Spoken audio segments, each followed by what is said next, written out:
Em 1986, Ayrton Senna e Nigel Mansell protagonizaram uma das últimas voltas mais disputadas da Fórmula 1. E por incríveis 14 milésimos de segundo, o brasileiro conseguiu sua terceira vitória na categoria. Uma diferença muito pequena, mas que ainda assim não é chegada mais apertada da história, que aconteceu em 1971, quando apenas 10 milésimos de segundo separaram o primeiro do segundo colocado. No grande circo da Fórmula 1, como diria Galvão Bueno, cada milésimo de segundo é importante e um piscar de olhos pode fazer a diferença entre o primeiro e o segundo lugar, a glória ou o esquecimento para os pilotos e milhões de dólares para as escuderias. Se existe um lugar onde a expressão tempo é dinheiro faz sentido, é dentro de um circuito de Fórmula 1.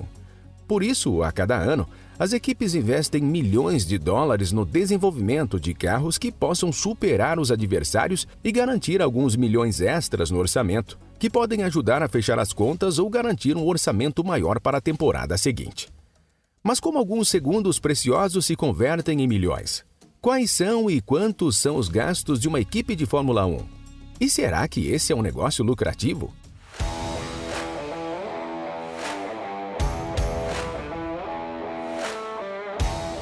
Quando a Liberty Media adquiriu a Fórmula 1 em 2017, o cenário para a principal categoria do automobilismo mundial era sombrio. Depois de mais de 4 décadas sob o comando de Bernie Ecclestone, a Fórmula 1 enfrentava grandes desafios, como a queda constante na audiência televisiva, críticas quanto à falta de emoção e o baixíssimo interesse das novas gerações. O então todo-poderoso das corridas desprezava o poder das redes sociais e chegou a declarar em uma entrevista para a ESPN que preferia atingir um rico de 70 anos do que um jovem que não tem dinheiro para comprar um Rolex ou abrir uma conta no banco UBS, dois dos principais patrocinadores da categoria. Como resultado, entre os anos de 2008 e 2015, cerca de um terço dos espectadores, ou algo em torno de 200 milhões de pessoas, deixaram de acompanhar a corrida aos domingos. Foi aí que surgiu a Liberty Media e finalizou a compra da Fórmula 1 por 8 bilhões de dólares. A nova proprietária, com muito mais experiência no mundo do entretenimento, foi na contramão de Bernie Ecclestone e iniciou uma mudança profunda que incluiu criação de conteúdo específico para as redes sociais com o objetivo de atingir um público mais jovem. Um bom exemplo da nova estratégia é o canal oficial da competição aqui no YouTube, que contava com apenas 250 mil inscritos em 2016 e hoje está quase para bater a marca de 10 milhões. Uma outra jogada de mestre da Liberty Media foi o lançamento da série documental Fórmula 1, Dirigir para Viver, que mostra os bastidores do campeonato mundial e o lado humano por trás dos volantes. A série já conta com 5 temporadas e faz um grande sucesso, principalmente entre o público mais jovem. Além disso, algumas mudanças no calendário que passou a ter mais corridas noturnas e o aumento de provas nos Estados Unidos ajudaram a aumentar o número de apaixonados pelas corridas. O resultado das mudanças pode ser medido em números, como o valor da própria Fórmula 1, que menos de uma década depois já vale mais do que o dobro, e inclusive recentemente a Liberty Media recusou uma proposta de 20 bilhões pela categoria. A valorização da categoria chegou também nas equipes. Em 2017, a escuderia Manor quebrou e foi vendida por um valor simbólico de uma libra esterlina. Situação totalmente diferente de hoje, onde é impossível comprar uma equipe por menos de 700 milhões de dólares. O crescimento do público jovem, ao contrário do que pensava Bernie Ecclestone, trouxe mais dinheiro para a categoria. E segundo o The New York Times, a receita saltou de 1 bilhão e 800 milhões em 2018 para mais de 2 bilhões e meio em 2022. Como parte desse dinheiro vai parar no caixa das equipes, elas passaram a ter mais recursos para investir, tanto em estrutura quanto nos carros, que segundo uma reportagem do site USA Today, custa entre 12 e 15 milhões de dólares. Segundo a matéria, o motor representa a maior parte dos gastos, podendo atingir valores de até 10 milhões e meio de dólares, algo como 50 milhões de reais da cotação atual. Outros itens da lista também chamam a atenção, como os 50 mil dólares do volante e as asas dianteiras, que são constantemente quebradas e custam cerca de 200 mil reais. Esses custos são apenas para ter um carro em condições de competir, mas ainda é preciso somar os gastos operacionais da equipe, como as despesas de viagens, transporte dos equipamentos, pagamento de equipes de pista e equipes de fábrica, túnel de vento, salário de pilotos e muitos outros. Talvez muitos não saibam disso, e é bem possível que, para uma grande parte do público, a Fórmula 1 é apenas o que acontece nos finais de semana de corrida. Porém, na realidade, as equipes trabalham constantemente no desenvolvimento de melhorias nos carros. Em um vídeo reportagem feita pela CNBC, o CEO da McLaren, Zac Brown, declarou que se o carro que faz a pole position na primeira corrida do ano não for melhorado ao longo da temporada, termina a última corrida no final do grid. Os custos são altíssimos e, somando tudo, uma equipe como a Mercedes, um dos times de ponta da categoria, gastou em 2022 cerca de 400 milhões de dólares. Até aqui, a grande pergunta que podemos fazer é: como as equipes conseguem dinheiro para cobrir custos tão altos? Como estamos falando de automobilismo, o mais natural é pensarmos que as grandes montadoras são a maior fonte de dinheiro por trás das equipes. E em parte é verdade, pois marcas como Mercedes, Renault e Ferrari, entre outras, estão presentes no grid. Apesar disso, o dinheiro das montadoras não representa a maior fatia na receita das equipes. Como estamos falando de um ambiente altamente competitivo, onde o segredo é parte importante da estratégia de cada equipe, não existem dados precisos sobre o valor exato recebido por cada uma, mas com alguns dados e reportagem é possível termos uma ideia. Uma reportagem da revista inglesa Autosport de 2017 declarou que no ano anterior a equipe Mercedes havia faturado 289 milhões de libras, e segundo o chefe da equipe, Toto Wolff, a Daimler, empresa dona da marca Mercedes, havia contribuído com os 10% do valor, ou seja, menos de 30 milhões de libras. O mesmo acontece com a francesa Renault, dona da escuderia Alpine, e a Ferrari, que possui a equipe mais tradicional da competição.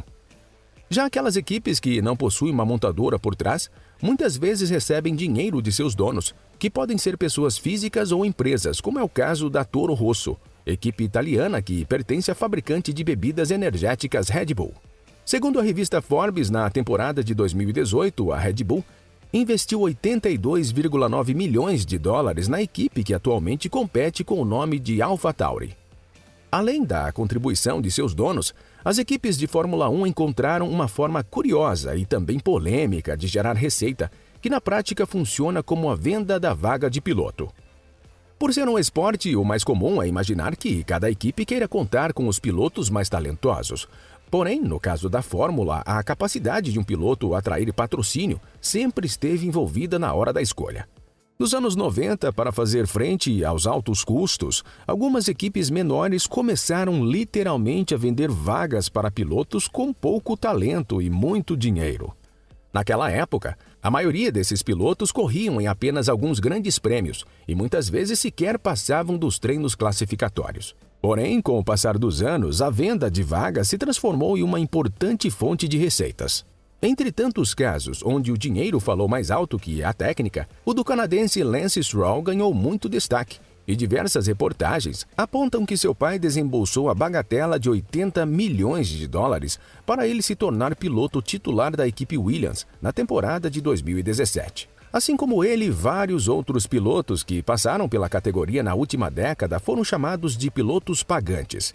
Entretanto, ao que tudo indica, pouco a pouco, a habilidade e a técnica voltarão a ser o principal critério na contratação de pilotos, pois com os aumentos nas receitas as equipes já podem abrir mão desse valor.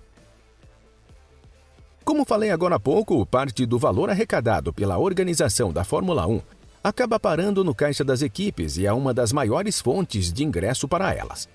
A Fórmula 1 arrecada dinheiro das mais diferentes formas, como a venda de direitos de transmissão, a cobrança dos promotores que organizam os grandes prêmios, licenciamento de produtos e também de patrocínio de marcas como Rolex e Pirelli. Essas são as principais fontes que geraram quase 2,5 bilhões de dólares em 2023 e geralmente um pouco menos da metade desse valor vai parar no caixa das equipes. Como a divisão exata nem os critérios são divulgados, alguns especialistas no assunto fazem estimativas de quanto cada equipe recebe em premiações. Segundo uma estimativa divulgada pelo site Motorsport na temporada de 2023, as equipes dividiram mais de 1 bilhão de dólares e a Red Bull, como a grande campeã, embolsou mais de 140 bilhões de dólares. Observando a tabela, vemos que o prêmio vai diminuindo até chegar na última colocada, a equipe Haas, que ficou com 60 milhões. E quem acompanha a Fórmula 1, mesmo que à distância, já observou que tanto o macacão dos pilotos quanto os carros são cobertos de logotipos. Não será surpresa nenhuma saber que a principal fonte de receita das equipes é obtida com a venda de patrocínio. Definir quanto cada equipe arrecada com o patrocínio também é uma tarefa complicada, mas existem vários dados que ajudam a dar uma dimensão da quantidade dos valores envolvidos. Obviamente, patrocinar uma equipe menor que tem seus carros sempre no último pelotão é mais barato do que estampar a marca em um carro que briga pela liderança e recebem mais atenção nas transmissões.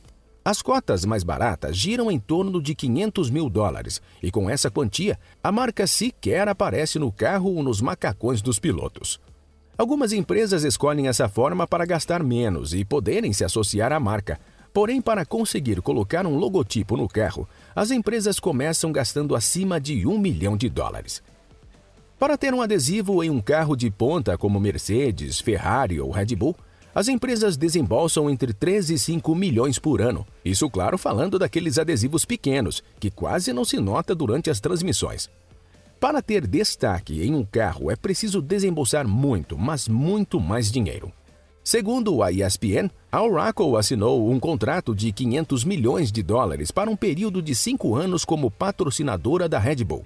Em uma equipe de meio de tabela, como é o caso da Aston Martin, estima-se que a empresa americana Cognizant tenha se comprometido a desembolsar mais ou menos $30 milhões por temporada.